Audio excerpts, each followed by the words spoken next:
서로 마주보며 했던 예배는 화면을 마주보며 하고 손으로 넘기던 성경은 손가락으로 넘기는 성경이 되었습니다.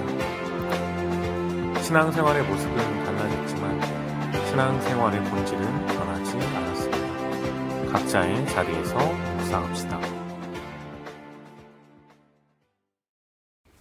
4월 7일 목요일, 저는 40기 황지영입니다. 우리가 오늘 함께 묵상할 말씀은 마가복음 13장 24절부터 37절까지의 말씀입니다. 하나님의 말씀을 제가 봉독하겠습니다. 그때에 그 환난 후 해가 어두워지며 달이 빛을 내지 아니하며 별들이 하늘에서 떨어지며 하늘에 있는 권능들이 흔들리리라. 그때에 인자가 구름을 타고 큰 권능과 영광으로 오는 것을 사람들이 보리라. 또 그때에 그가 천사들을 보내어 자기가 택하신 자들을 땅 끝으로부터 하늘 끝까지 사방에서 모으리라.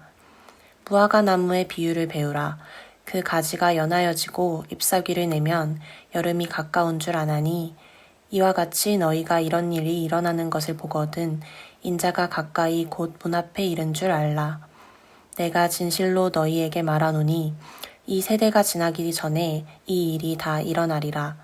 천지는 없어지겠으나 내 말은 없어지지 아니하리라.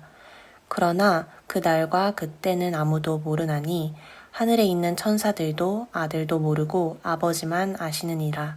주의하라, 깨어 있으라. 그때가 언제인지 알지 못함이라. 가령 사람이 집을 떠나 타국으로 갈 때에 그 종들에게 권한을 주어 각각 사물을 맡기며 문지기에게 깨어 있으라 명함과 같으니 그러므로 깨어 있으라. 집 주인이 언제 올는지 혹 저물 때일는지 밤중일는지 닭 울 때일는지 새벽일는지 너희가 알지 못함이라. 그가 호련히 와서 너희가 자는 것을 보지 않도록 하라. 깨어 있으라. 내가 너희에게 하는 이 말은 모든 사람에게 하는 말이니라 하시니라. 아멘. 오늘 말씀은 예수님에 대한 재림의 예고부터 재림할 때에 나타나는 모든 현상들까지 예수님께서 말씀을 해주고 있습니다. 어제 말씀부터 계속 이어져서 세상에 내릴 종말과 예수님의 재림에 대한 말씀을 계속해서 연장선상에서 하고 있습니다. 어제는 가장 큰 환란이 어떤 것들이 일어날 건지에 대해서 이야기해줬고 거짓 그리스도들이 이단들이 나타날 것들에 대해서 예수님께서 말씀하여 주고 있습니다. 그리고 오늘 말씀에 나오는 24절부터는 예수님께서 이 땅에 다시 한번 재림하실 것에 대한 말씀을 나타내 주고 있습니다. 예수님께서는 유대 지역에 한정된 듯한 종말론적인 사건들을 설명해 주셨습니다. 그러나 이 모든 본문들은 예수님의 말씀들은 유대 지역에만 한정된 것이 아니라 전 세계적으로 모든 것들이 일어날 것들에 대한 이야기를 말씀하여 주셨습니다. 그리고 또한 예수님께서 재림을 하는 것에 대해서 오늘 말씀 24절부터 27절까지의 말씀에 말해주고 있습니다. 예수님께서 재림하실 때에는 구약 성경에서 하나님께서 현현하실 때, 하나님께서 등장하실 때, 나타나실 때 구름 가운데서 임재하셨던 것처럼 인자도 구름과 영광 가운데 재림할 것이다 라는 모습을 말해주면서 재림의 목적은 예수님께서 택하신 백성들을 구원하시기 위함입니다. 그래서 택하신 백성들이라고 말하는 것은 유대인을 말하는 것이 아닙니다. 모든 땅 끝에 있는 모든 사람들까지 불러 모으시는데 이스라엘 남은 자뿐만 아니라 열국에서 모든 예수님을 믿는 사람들을 이야기해 주는 겁니다. 우리가 종말에 대한 이야기, 재림에 대한 이야기를 할 때 이것이 멸망할 것이다 라는 이야기, 멸망이 세상의 끝이 올 것이다 라는 이야기 하지만 이거 동전의 양면과 같이 예수님께서 우리를 구원하신다 라는 것을 알고 있어야 됩니다. 구원과 예수님의 종말이 함께 온다라는 것들을 알고 있어야 됩니다. 종말이라는 것은 우리가 믿는 자로서 구원받음을 다시 한번 깨닫고 믿어야 합니다. 또한 예수님께서 재림, 인자의 재림에 대한 설명을 하신 뒤에는 무화과나무 비유에 대한 이야기를 하십니다. 재림의 때, 즉 종말의 완성이 되는 때에 때는 어떤 때이냐라고 이야기할 때 무화과나무 비유를 하면서 그 자체가 어떤 의미를 가지고 있는지에 대해서 비유로 설명해 주셨습니다. 무화과나무가 잎사귀를 내면 여름이 가까운 줄을 모든 사람이 아는 것처럼 모든 징조들, 예수님께서 오늘 그 어제의 말씀부터 계속 말씀해 주신 재림의 때에 나타나는 징조들이 보이면 예수님의 재림이 가까워진 줄 알아야 된다라고 말씀하여 주고 있습니다. 근데 가장 중요한 것은 예수님께서 재림의 때에 대한 정확한 날짜를 예고하지 않았습니다. 이것이 굉장히 중요한 것인데, 이것은 재림의 시기에 대한 것은 불확실성을 가짐과 동시에 재림의 시기를 결정하는 것은 온전히 하나님의 주권에 있음을 말해주고 있습니다. 재림의 때는 아들이나 천사에게도 알려진 것이 아니니 오직 하나님의 주권에만 달려 있고, 이 모든 사역, 이 모든 재림의 종말의 모든 사역들은 하나님의 구속 계획에 의해서 이루어질 것에 대한 이야기를 해주고 있습니다.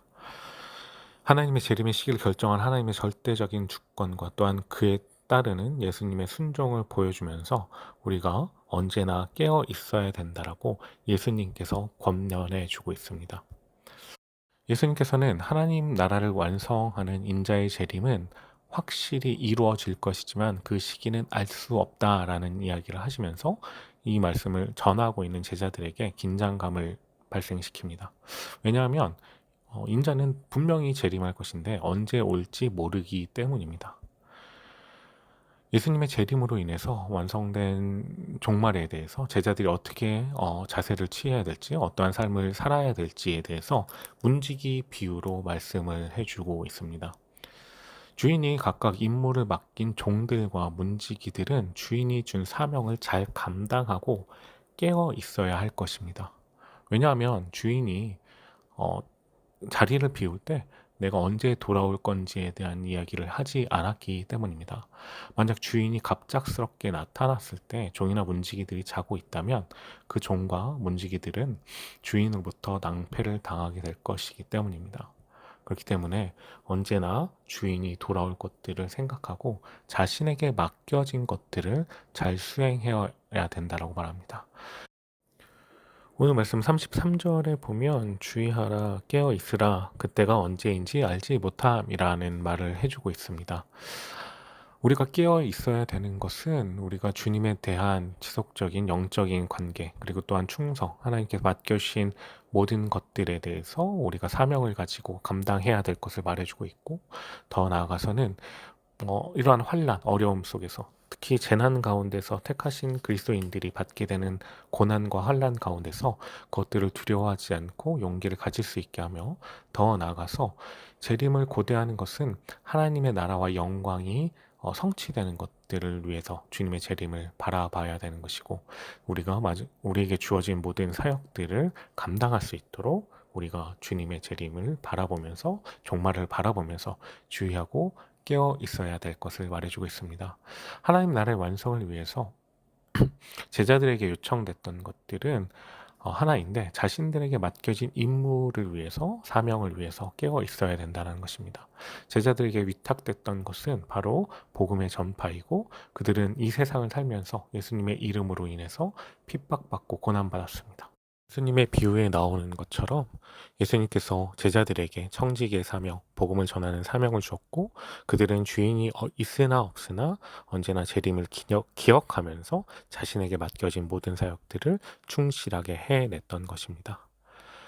이렇듯 오늘 재림에 대한 말씀, 또한 재림의 때 제자들이 해 나가야 되는 삶의 모습들을 바라보면서 우리 역시도 우리가 종말을 다시 오신 예수님의 재림을 생각하면서 우리에게 맡겨진 사역들을 충실히 해 나갈 수 있는 귀한 꿈꾸는 교회 청년들 되길 간절히 소망합니다. 제가 기도하겠습니다. 주님 감사합니다. 아버지, 우리에게 오셨던 2000년 전의 예수님, 또한 다시 오시겠다라고 말씀하신 예수님의 그 재림의 때를 기다리면서 언제나 살아가고 있습니다. 아버지, 우리에게 맡겨주신 모든 일들을 우리가 청직이 되어서 주님께서 주신 사명들을 잘 감당하며 깨어있는 종들이 될 수 있도록, 깨어있는 청지기들이 될 수 있도록 우리의 삶을 그렇게 붙잡아 주시고, 우리의 삶의 모든 여정 가운데서 언제나 주님 앞에, 주인 앞에 성실히 깨어 있어서 모든 사역들을 잘 감당하는 사람들로 살아나갈 수 있도록 주님께서 함께하여 주시옵소서. 이 모든 말씀 우리 구주 예수 그리스도의 이름으로 기도드립니다.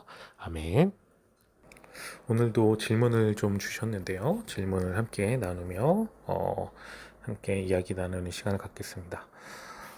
일단 질문이 조금 긴데, 최근 큰 전쟁들과 자연재해들이 일어나는 것을 보면서 이제 13장 28절 29절의 말씀처럼 그때가 가까이 이른 것 같다는 생각이 듭니다. 그래서 그때가 언제일지는 아무도 모르기에 깨어 있으라고 여러 번 말씀을 하시는데, 예배드리고 말씀 묵상과 기도를 하고 살아가는 순간마다 말씀대로 살아가려는 노력하는 것으로 깨어 있는 것일까요?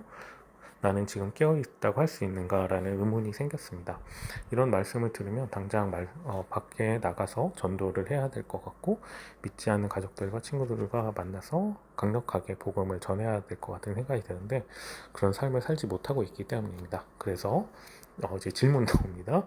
1번, 목사님은 영적으로 요즘의 때를 어떻게 느끼시는지 궁금합니다. 근데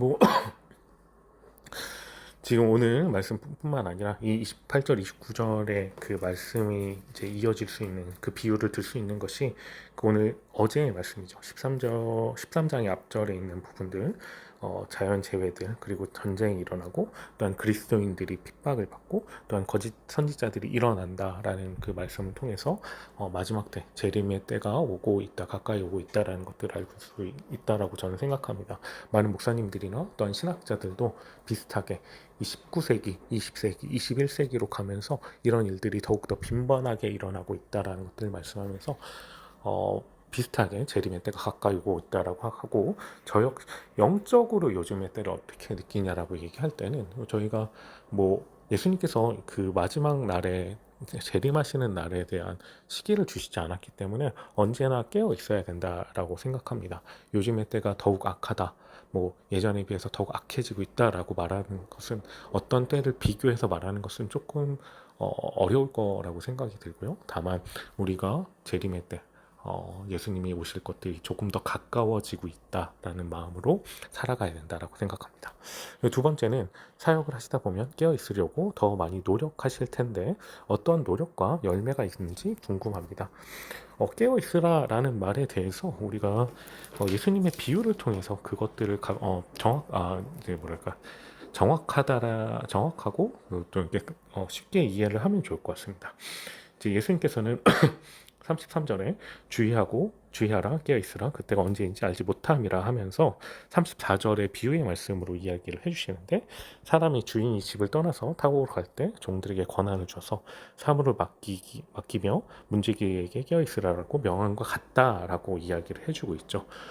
우리에게 주어진 모든 사역들, 우리가 맡고 있는 일들에 대해서 성실히 할 것에 대해서 저는 이야기라고 말해주고 있다라고 생각합니다. 청지기들, 문지기에게 맡겨진 일과 소명이 있다면, 이것은 하나님께서 주신 일이다, 하나님께서 주신 소명이다라고 생각한다면, 우리는 굉장히 소중히 하고 그 일을 할 것입니다. 비단 목사로서의 사역뿐만 아니라 여러분들의 일도 하나님께서 주신 소명이고 사역이다, 하나님이 맡겨주신 일이다라고 생각할 때와, 아니 그냥 돈 벌기 위해서 하다 보니까 이 일을 하게 되고, 사람을 위해서, 돈을 위해서 하게 된다라고 생각할 때에 우리의 태도와 우리의 반응이 다를 것입니다. 예수님께서는 우리에게 맡기신 모든 사역과 일이 하나님으로부터 왔고, 이 일에 대한 소명을 가지고 살길 원하시고, 저 역시도 저에게 맡겨진 이 사역, 하나님의 부르심 받아 하나님의 사역들을 감당할 수 있도록 하신 것이 하나님께서 주신 소명이다라는 마음으로 최선을 다하고 성실하게 하려고 하고 있습니다. 그리고 이 비유에서 말하는 것처럼 주인이 있을 때나 없을 때나 성실할 것에 대한 이야기를 해줍니다. 저는 일관성이 중요하다고 생각합니다. 늘 성실할 것이 중요하다고 생각합니다. 그러니까 우리가 신앙생활을 하고 우리가 어떠한 일들로 우리에게 맡겨진 것들을 할 때, 우리에게 주어진 것들 가운데서 우리가 주님 앞에서 주인이 늘 있는 것처럼, 하나님 늘 함께 하시는 것처럼 일관적인 모습으로 늘 성실하게 하고 있는지가 굉장히 중요하다고 생각합니다.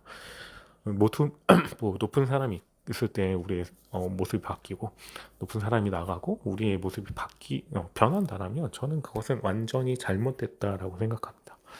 신앙생활 가운데서 나타나는 열매라는 것은, 저는 방언을 하고 기도를 하고 열정적으로 찬양한다라고 생각하지 않습니다. 인격적인 변화과 성화의 과정이라고 생각합니다. 성화라는 것은 구원받은 성도가 예수 그리스도의 말씀을 따라 살아나갈 때 그 구원의 완성을 이루는 길을 말하며, 성화의 과정은 이 사람이 기도하고 방언하고 열정적으로 찬양하는 것이 아니라 인격적인 변화가 있어서 이 사람이 삶의 모습 가운데서 드러나는 것이라고 생각합니다. 저에게 주어진 사역들에 저 역시도 어, 성실히, 누가 보지 않든 누가 보든 언제나 동일하게 성실히 하는 것이 제가 질문에 나오는 깨어 있으려고 하는 그 노력이고요. 또한 그의 열매는 저의 인격적 변화가 나타난다라고 생각합니다. 그리고 우리 귀한 청년들에게도 동일한 역사가 일어나길 간절히 소망합니다. 그러면 우리는 아침 6시 반에 다시 만나도록 할게요. 안녕히 계세요. 평안한 하루 되세요.